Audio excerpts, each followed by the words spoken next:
You're listening to the Really Useful Podcast. This is the tech podcast from makeuseof.com for technophobes.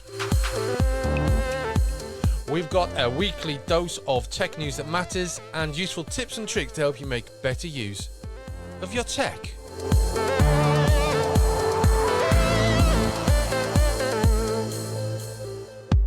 It's an ambitious task, and I'm not alone. With me, Christian Cawley, this week is Gavin Phillips. How are you doing, Gavin? I'm doing very well, Christian. How are you, mate? I'm reasonably fine. Thank you very much for asking. We've reached the end of the summer holidays. Did you have a good break? Yeah, I've had a fantastic break. 6 weeks, extremely hot, as it was for you as well. Kids are going back to school tomorrow, so some peace and quiet restored in the house. But to be honest, I will miss it overall. And how about you? It hasn't been that hot all the time, though. It was very hot for like a week, and it made lots of people think maybe in the UK, maybe air conditioning isn't such a bad idea after all. Having said that, a few things have changed since then, and having air conditioning seems like an absolute luxury that most people probably don't want to go and spend money on. Oh my gosh, absolutely. Imagine opening your bill this winter after splurging it all on AC. Oh my gosh. I can't even imagine, to be honest. No, I can't either. So, as noted in the introduction, we've got a weekly collection of tech news that matters, and then we'll move on to some tips and tricks, and then Gavin and I will finish with our recommendations. Now, just if you're new to the show, the tech news isn't kind of boring tech news. It's the stuff that matters to you, things that you'd be interested in buying, changes to systems that you already use. And unfortunately, as has become increasingly common over the past few editions of the show, security breaches. And Samsung has now suffered another massive data breach. Should you be worried? This is the second in 2022, but they seem very relaxed about it. You know Samsung, they're one of the biggest, if not the biggest, tech company in the world. They are only second only to Apple in the making a mobile device arena, and they announced that, and this is on September the 2nd they've announced this, so just a few days ago, they announced that in late July 2022, an unauthorized third party acquired information from some of Samsung's US systems. They continue, we want to assure our customers that the issue did not impact social security numbers or credit and debit card numbers, but in some cases may have affected information. Affected is an unusual choice of words there. Information such as name, contact and demographic information, date of birth and product registration information. The information affected for each relevant customer may vary. Now, of course, that is quite a lot of information. Now, upon discovering this, I decided to just do a quick little check about this because I have a Samsung account. And so I crack open my email account and see if I've received anything new from Samsung recently, which might alert me to this incident. And I find that I have not received an absolute dicky bird, as we say in the UK. That's pretty shoddy, isn't it? I think it is overall, but as you sort of alluded to in the intro of that there, it does seem that maybe companies are not going quite as hard on the data breach releases at the moment for some reason. I'm not quite sure what it is. It's maybe tying into an overall sort of fatigue of, oh, it's another data breach and, my data, my date of birth, my social security number, etc., etc., it's all already out there, presumably. So is this just Samsung going, they probably don't care that much anyway, which is obviously not the right way to do it, but it kind of feels like that. It does. I mean, we talked about Plex last time, myself and Ben, and Plex issued an email. And yes, there are more and more of these things happening, it would seem, certainly with big companies. But at the same time, I would expect an email, and I haven't got one. Yeah, I mean, it's a care of duty, really, isn't it? I mean, often the way is you have to create an account to use whatever service it is, be that Samsung, Plex, etc. And half of the time you think, did I actually really even need to create this account? Would this service run perfectly fine without it? Often the reality is it probably would. Yeah. But then you've given all your details anyway, so then the onus is on that company to at least give you a notification saying your data may have been breached. Because as far as I'm aware, they've not actually released any figures about how many people have been affected by this specific breach.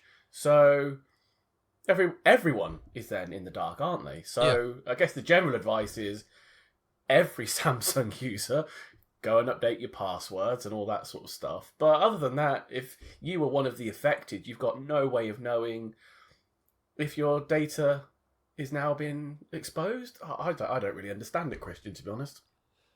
It is it's very vague, basically. It's so vague, in fact, it makes me wonder if it's actually a rogue employee who's half-inched the data. Could be something like that, couldn't it? And then sold it on to someone else. But we're not going to know.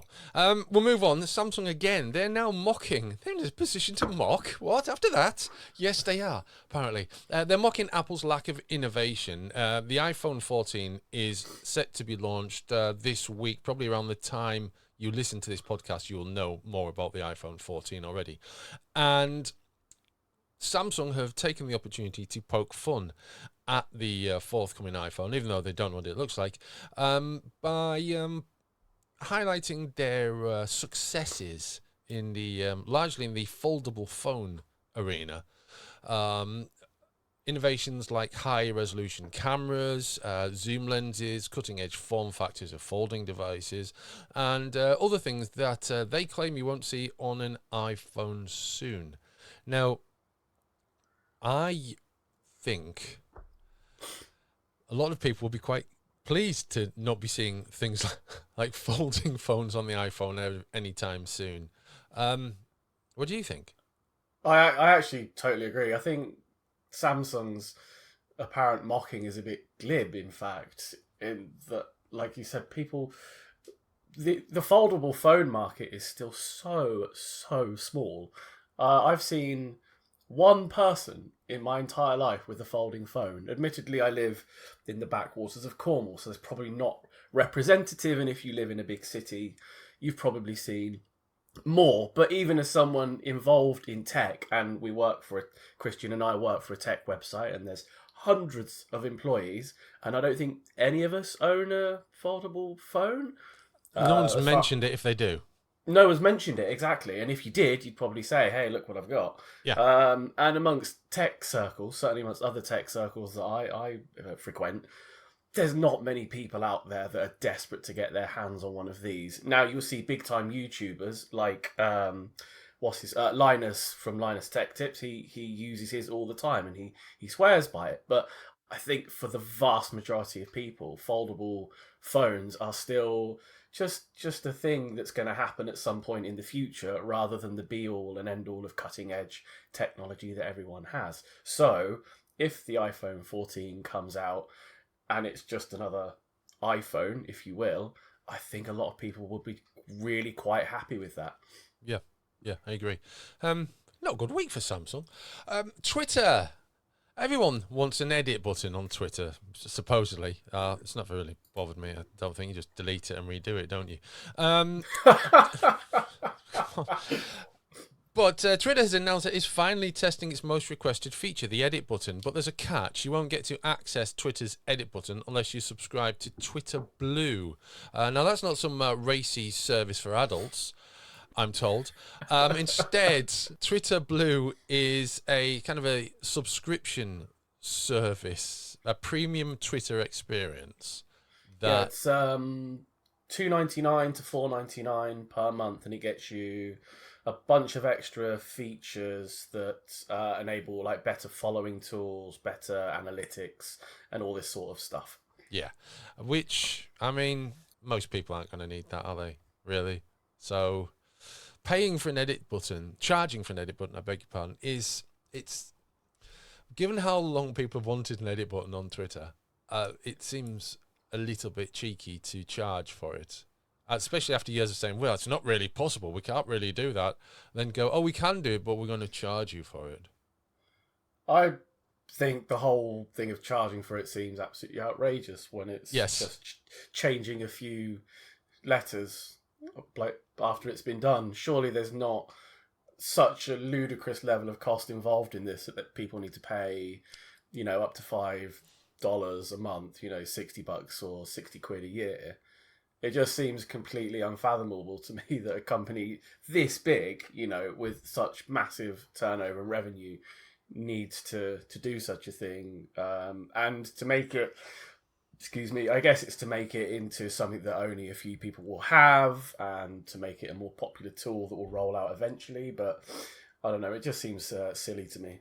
Yeah, I mean, in fairness, they have put a time limit during which the edit feature will be available. It's 30 minutes after posting, and the changes added to the tweet sort of edit history. So anyone who changes it, it will be marked with a timestamp and a label, and people who reply or retweet will be able to refer back to or highlight the fact that it's been edited since or whatever. So there is that, which is good, because there's this whole concern.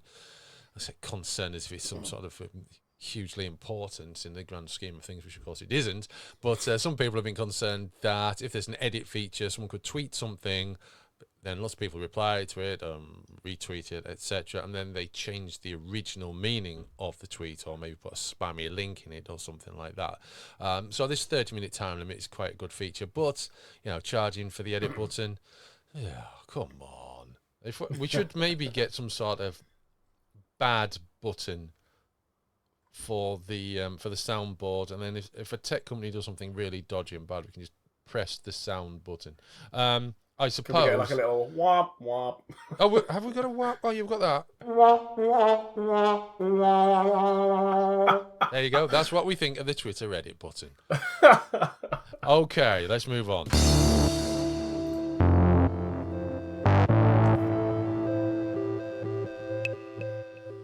If you run into trouble with your Windows computer, one of the things that you probably think about doing is reinstalling Windows, but you don't really need to reinstall it these days because there are various features built into the operating system that save you the effort of digging out the media, burning it to USB, or if you're a bit old-fashioned, DVD, and then reinstalling. You can use Windows Reset, or you can use Windows System Restore. And the Reset tool itself has various features.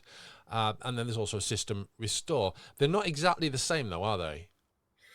No, they have sort of different functionality. So one, the Windows Reset is more like if you really want to wipe the slate completely clean, and oftentimes when nothing else is working, and you cannot think of another way to fix your computer, then resetting it, Windows Reset, is a good option. Whereas System Restore is more like returning to a previous point where you knew the system was good. And Windows actually sets these System Restore points periodically and automatically, unless you have switched it off. Or am I remembering that wrong? Do you have to turn it on? Is it an opt-in? I think with Windows 10 you had to turn it on. I don't know if that's the same with Windows 11.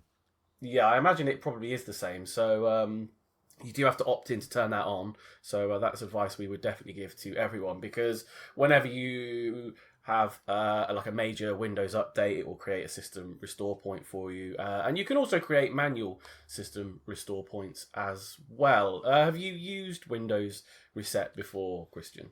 I've used Reset, yeah. How did you find it? Because it can be confusing with there's two different types of Windows Reset, aren't there? So there's the Windows Reset that keeps some of your files, and Windows Reset that removes absolutely everything. Yeah, I've used the one that removes absolutely everything, because I keep on my everything that I need, and I mean everything, I keep in Dropbox, so I can then move between devices and operating systems as necessary. So there's very little point in me using the one that retains your files. So I went for the complete reset, and it works really well. I've also used System Restore in the past, or I should say, attempted to use System Restore in the past, and to be honest, I find it very unreliable. I don't know if it's improved with Windows 11, but certainly with Windows 8 and Windows 10, I didn't enjoy the experience, shall we say? I think part of the difficulty is with Windows Restore is it's only as good as the frequency that you use it, really, isn't it? So Yeah. I actually have an issue on my computer at the moment where a Windows update won't go past 7%, and this has been happening now for, I'd say, 3 months, to be honest. And I've tried various things to fix it, but it's gone so far down the line now, though, that using my last Windows restore point will take me back to, I don't know, something like January of this year, which in reality is probably just too far to go back. But then obviously the alternative is a complete reinstall. So I'm just sitting here trying to balance up the two. And you're then stuck between a rock and a hard place, basically, aren't you? You are, yeah. It's it does, and sometimes restore points corrupt or something happens to them so they don't work correctly.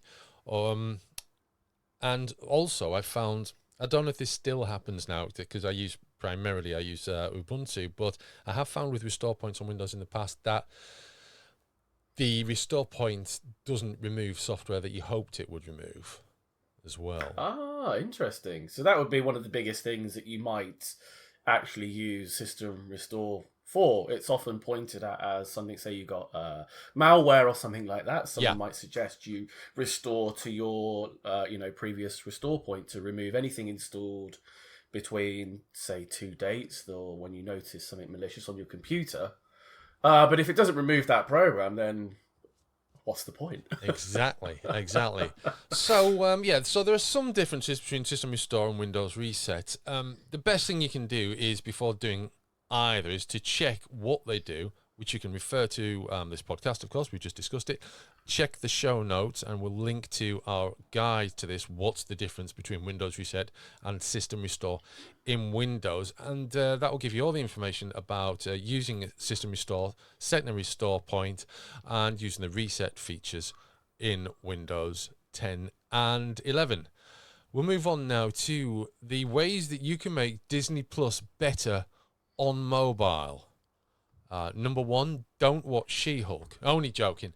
So, political.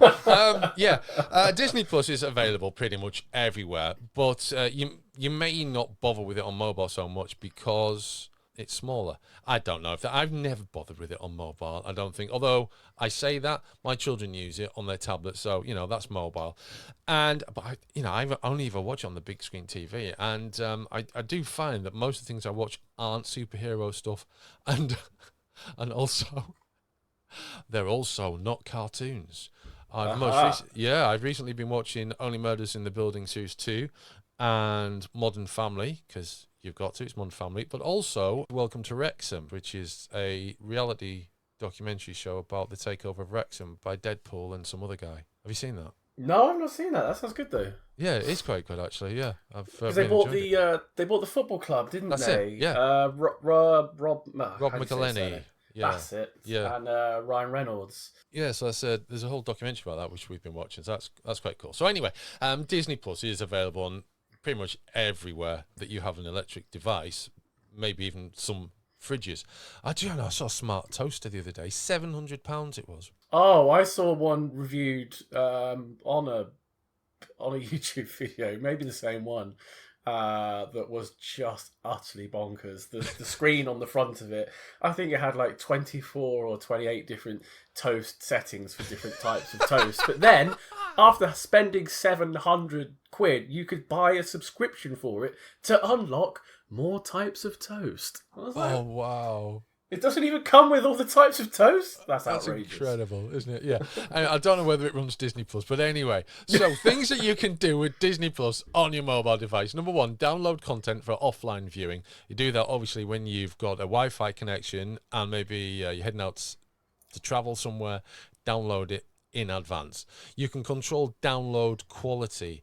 In the Edit Profiles screen, you click on App Settings, and then you can choose your download of Wi-Fi only, download quality, and also download location if you have internal storage.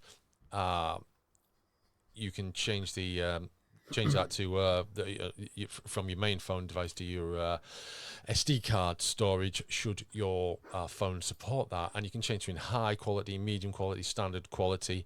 High quality takes longer and looks better and uses more space. Standard quality is faster, uses less space, doesn't look as great. But then again, if you've got a 3-inch screen, it doesn't really matter that much. We are able to restrict internet data usage when using Disney Plus by setting it to stream over Wi-Fi only and download over Wi-Fi only. You can use enhanced IMAX resolution on a phone, which seems, unless you know some borrowers, that seems a bit pointless. How does that even work? Yeah, Disney lets you stream some movies in IMAX enhanced resolution. This is 1.9 to 1 resolution, which lets you see up to 26% more of the original image. It doesn't mean that the entire movie uses that resolution, only used in certain scenes. Oh, interesting. But the key thing about IMAX is that it's a kind of immersive, isn't it? Yeah, you've got for the sure. huge screen, you've got the distance between the audience and screen, and yeah, either going to hold it. I mean, you can't hold it too close because then you lose focus. So yeah, I don't really know what that's all about. You can use the app to build a watch list. There it is. Welcome to Wrexham. Listed there. Hey. All that time trying to look for it, which you won't hear, dear listener. I spent about 5 minutes trying to work out whether Welcome to Wrexham was on Disney Plus or not earlier. You can also create separate profiles for different members in your household. They will also copy across to your smart box, your smart TV, etc., and your computer. And you can enable automatic app updates as well. The details for doing those things differ from iPhone and Android, so I recommend you check the show notes. Just as an aside to that, we use Disney Plus quite extensively, and if we were to have a look at how our bills were going and think to ourselves, we should probably get rid of something, Disney Plus would not be at the top of the list that we got rid of, because everyone in the household uses it for one purpose or another. Having said that, I have discovered that basically I've reviewed something, and I'll mention it later on in the show, and I'll mention it now basically because it's relevant. It's an Android TV box, and I found that the Disney app, the Disney Plus app on this Android TV box doesn't work great. There's a bit of tearing. Now I was only able to check this with one show, which was Modern Family, but I was able to check it on a different system, a Roku, using the same app and the same account and the same profile, and there was no tearing on the exact same episodes. So it's a bit curious. I don't know whether that's an Android TV thing. I've learned today that different providers of Android TV services need to get their apps approved, or the app usage approved on their devices. So it might be something to do with that. It's difficult to say. However, that is just a little aside. There's a lot of things you can do with Disney Plus on your mobile device. Do you use Disney Plus on your mobile, Gavin? You know what, Christian? I've never used Disney Plus on a mobile device, and given that we actually went away a few times this summer and took various sort of tablet devices in the car, and the kids were confined to what I downloaded for them on Netflix, so that we actually have a Disney Plus account. So that was definitely a bit of an oversight on my behalf. So I'm glad you brought this article to my attention, because they could have watched quite a significant amount of more decent stuff. Yeah, I should say so.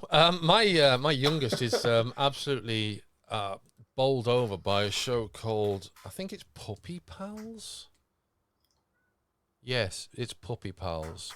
It's Puppy Dog Pals is an American computer-animated children's television series that debuted on Disney Junior in 2017, and is now on Disney Plus, and she absolutely adores it. It's about 2 little doggies called Bingo and Rolly. They're very cute. I will. I'll inform my youngest. Okay.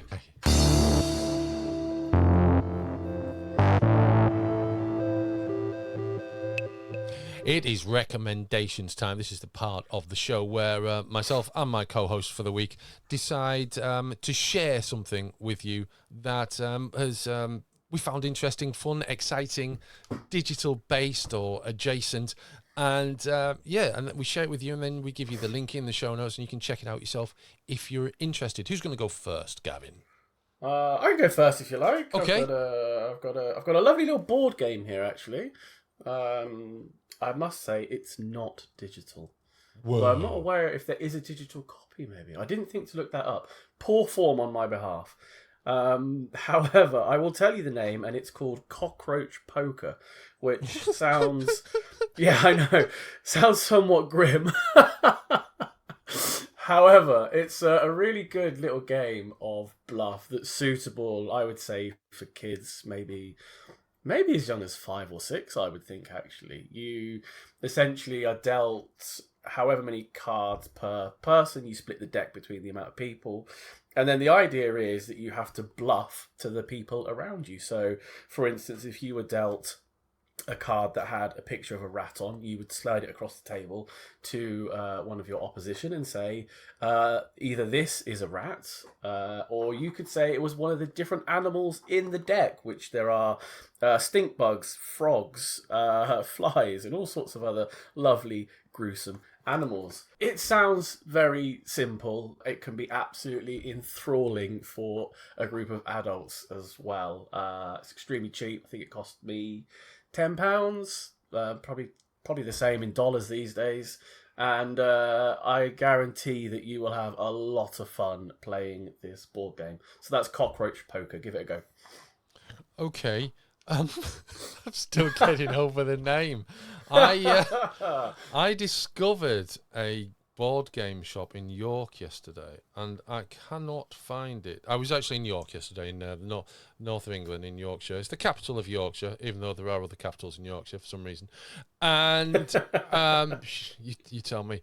And we found a gaming shop, and I've been trying to find it since, online, find out their website or whatever, and I've been unable to find it. We were in there, my son and I, for about 45 minutes. It was such a library of games. It was incredible. And then we didn't even go upstairs, which is like the Games Workshop room. So, we didn't see any Games Workshop stuff downstairs. It's all upstairs. And there's such a lot of stuff. It was huge. It was immense. My recommendation is the MeCool KA1 Android TV smart speaker. Sounds fancy. Number one, it's big. It's about the size of a squashed football. It has a remote control that you can, with microphone built in. It will also detect your voice from across the room, although I say that it only detects my wife's voice. It's not interested in mine. And it connects to your TV. You can use it to watch all the usual TV shows and apps, so that you can get through Android TV. You can use it to play games through your TV. You can connect it. The Steam Link app works, so you can essentially connect your PC wirelessly to your TV and play games on Steam.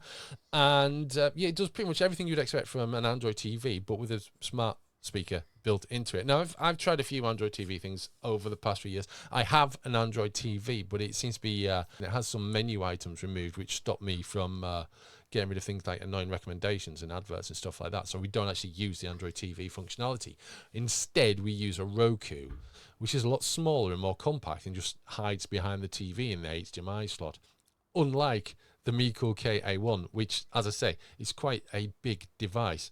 However, I'm not the keenest on this because it's quite big and it takes up space and it looks a bit silly.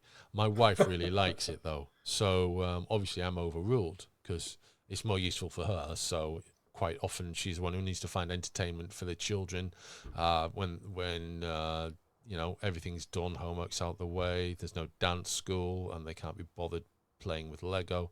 They might stick something on the TV. Kerry can just pick up the remote control and tell it what to put on, which is kind of useful. So it's not a wholehearted recommendation because I don't like it, but my wife loves it. She finds it really useful. So on that basis, it comes in as a recommendation, and you'll find a link to that, my review of it, in the show notes, so you can find out what I really thought about it. But it's a funny thing because it's quite big and bulky. Roku's smaller and more compact and nicer and arguably easier to use, certainly as far as my voice is concerned. But, you know, that might just be me being picky. My wife likes it. Who am I to argue? I think things like this as well, you know, if it works for at least one person, let's keep it in the house. Yeah. The other thing as well is she doesn't really like the app for our Roborock S7. So she can just tell it to clean the kitchen or clean the living room without having to mess around with the app. I prefer to use the app so I can set it exactly where I want it to clean up. You can't necessarily do a specific area with voice, but you can tell it to do a particular room that you've marked out in the RoboVax app. So that's a lot easier for Kerry. And I guess, you know, the point of smart technology is to make life easier for people. So again, that's why it's my recommendation. We're at the end of the show. You've been listening to the Really Useful Podcast from makeuseof.com. I'm Christian Cawley. He's Gavin Phillips. Everything we've discussed today you'll find in the show notes. Please share our podcast and leave a review on Apple Podcasts. And if you do that, let us know and we might even read it out. Until next time, it's goodbye from us.